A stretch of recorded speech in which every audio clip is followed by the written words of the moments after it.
আসসালামু আলাইকুম প্রিয় শিক্ষার্থী বন্ধুরা, আজকের ভিডিওতে তোমাদেরকে শেখাবো যে কিভাবে অ্যাসার্টিভ থেকে ইন্টারোগেটিভে রূপান্তর করবে, অর্থাৎ অ্যাসার্টিভ বাক্যকে কিভাবে ইন্টারোগেটিভ বানাবে সেটা দেখাবো আজকের এই ভিডিওতে।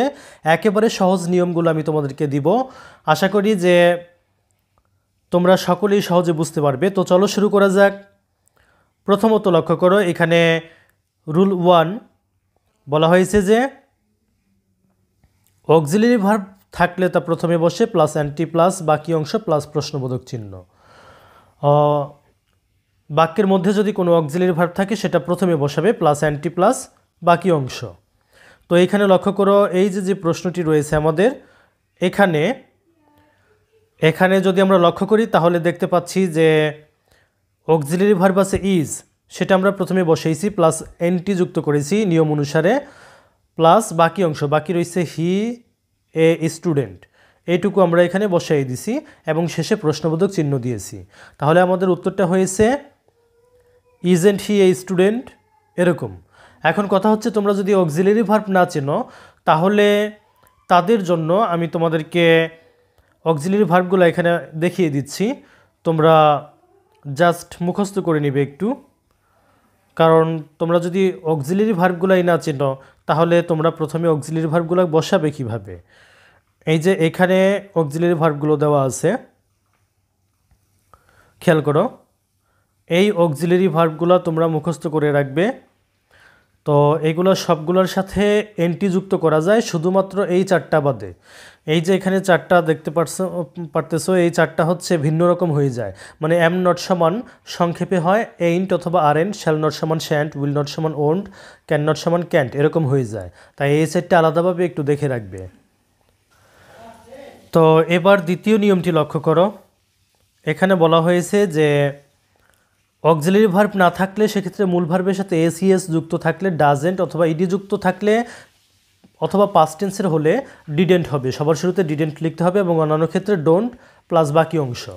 তাইলে এবার এই উদাহরণটি একটু লক্ষ্য করো, এখানে উদাহরণটি লক্ষ্য করো যে এখানে কোনো অক্সিলারি ভার্ব নাই, মূল ভার্বের সাথে আমরা দেখতে পাচ্ছি এস অথবা ইএস যুক্ত আছে, তাই আমরা সবার শুরুতে কি বসাবো, ডাজ। এরপরে শেষে এটার সাথে এনটি যুক্ত করব ডাজেন্ট, তারপর আমরা কি করব, এই বাকি অংশ এই পুরোটা বসাই দিব। তবে এখানে আমরা ভেতরে লাইক লিখব, মানে এসটা বাদ দিয়ে যা আছে তাই বসাই দিয়ে শেষে প্রশ্নবোধক চিহ্ন দিব। এখানে লক্ষ্য করো, এভাবে doesn't Rim like to talk much, এরকম আমাদের উত্তরটা হয়েছে। এবার দেখো এইটি ঐশী লাইক টু ডান্স, এখানে যদি আমরা লক্ষ্য করি এই উদাহরণটি তাহলে আমরা দেখতে পাচ্ছি এইখানে আমাদের ভার্বের সাথে ইডি যুক্ত আছে, তাই আমরা সবার শুরুতে কি করব, ডিড ব্যবহার করব, অ্যান্টি দিব ডিডেন্ট, তারপর এই পুরো অংশটা বসাই দিব এখানে, didn't Oishi like to dance. আর এখানে একটা বিষয় লক্ষ্য রাখতে হবে তোমাদের, এইখানে আছে লাইকড কিন্তু আমরা এখানে ব্যবহার করছি লাইক, তার কারণ কি, কারণটা হচ্ছে এই ডু ডিড ডাজ ব্যবহার করলে তারপরে মূল ফর্ম দিতে হয়, তাই আমরা এখানে ডি বাদ দিয়ে মূল ফর্মটি ব্যবহার করেছি। তাহলে আমাদের উত্তরটা হচ্ছে finally didn't Oishi like to dance. এবার পরবর্তী উদাহরণটি লক্ষ্য করো, they like to talk much, এটা এখানে আমাদের ভার্বের সাথে এসিএস নাই, ইডি যুক্ত বা পাস্ট টেন্সেও নাই, তাই আমরা অন্যান্য ক্ষেত্রে ডোন্ট ব্যবহার করব শুরুতে, তারপর এই পুরো অংশটা বসাই দিব। তাহলে don't they like to talk much, শেষে প্রশ্নবোধক চিহ্ন ব্যবহার করব। এরপর এখানে লক্ষ্য করো তৃতীয় যে নিয়মটি, এটি একেবারেই সহজ। নোবডি নান অথবা নো ওয়ান থাকলে এর পরিবর্তে হু বসবে প্লাস বাকি অংশ। তো এখানে দেখো যে উদাহরণটি নোবডি লাইকস হিম, এটা আমরা ইন্টারোগেটিভ করলে কি করব, নোবডি এর পরিবর্তে লিখব হু প্লাস এই যে অংশটুকু আছে এইটুকু আমরা এখানে বসাই দিব আর প্রশ্নবোধক চিহ্ন দিয়ে দিব। তাহলে আমাদের উত্তরটা হচ্ছে হু লাইকস হিম। এবার 4 নম্বর নিয়মটি লক্ষ্য করো, এখানে বলা হয়েছে যে এভরিবডি, এভরিওয়ান, এভরি প্লাস অন্য কোনো নাউন যদি থাকে তাহলে এর পরিবর্তে আমরা হু প্লাস ডাজেন্ট ব্যবহার করব। যেমন এখানে এভরিবডি বাদ দিয়ে আমরা ব্যবহার করছি হু, তারপরে লাভস ভার্বের সাথে এসইএস আছে তাই আমরা ডাজেন্ট ব্যবহার করছি, তারপরে এই অংশটা বসাই দিছি। এখানে লাভস আছে কিন্তু আমরা এখানে লাভ ব্যবহার করেছি, তার কারণটা হচ্ছে ডাজের পরে ভার্ব ওয়ান হয়, এই জন্য আমরা এখানে মূল ভার্বটা ব্যবহার করেছি। তারপরে বাকি অংশ বসে আমরা প্রশ্নবোধক চিহ্ন দিয়েছি।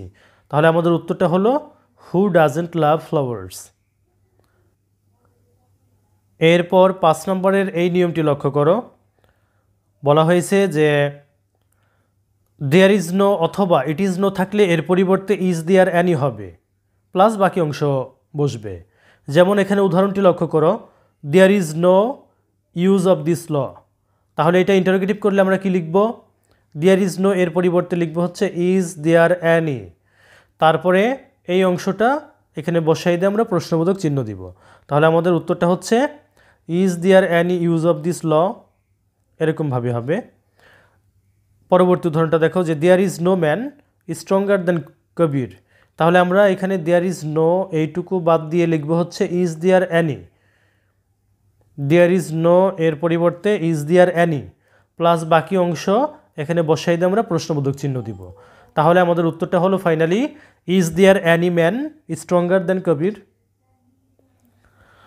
তো প্রিয় শিক্ষার্থী বন্ধুরা, যদি তোমরা এই শীটটা কিনে নিতে চাও তাহলে স্ক্রিনে দেওয়া হোয়াটসঅ্যাপ নাম্বারে যোগাযোগ করবে। এই শীটের মধ্যে তোমাদের চেঞ্জিং সেন্টেন্স সহ গ্রামারের প্রায় সবগুলো আইটেম দেওয়া আছে।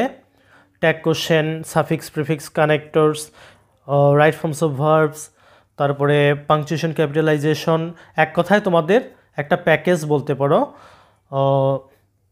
প্রায় সম্পূর্ণ গ্রামারগুলো দেওয়া আছে যেগুলো তোমাদের পরীক্ষার জন্য খুবই জরুরি। ন্যারেশন, তো এইগুলো তোমাদেরকে শীট আকারে আমি দিয়ে দিব, অর্থাৎ পিডিএফ ফাইল দিয়ে দিব।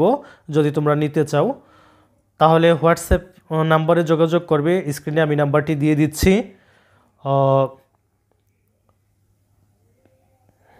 এখানে আরও কিছু রাইটিং পার্ট রয়েছে, যদি তোমরা চাও শীটটি নিয়ে নিতে পারো। তো ধন্যবাদ, আজকের ক্লাস এখানেই সমাপ্ত করছি। পরবর্তী ক্লাসে তোমাদের এই শীট থেকে পরবর্তী নিয়মগুলো বুঝিয়ে দিব। ধন্যবাদ সবাইকে সাথে থাকার জন্য।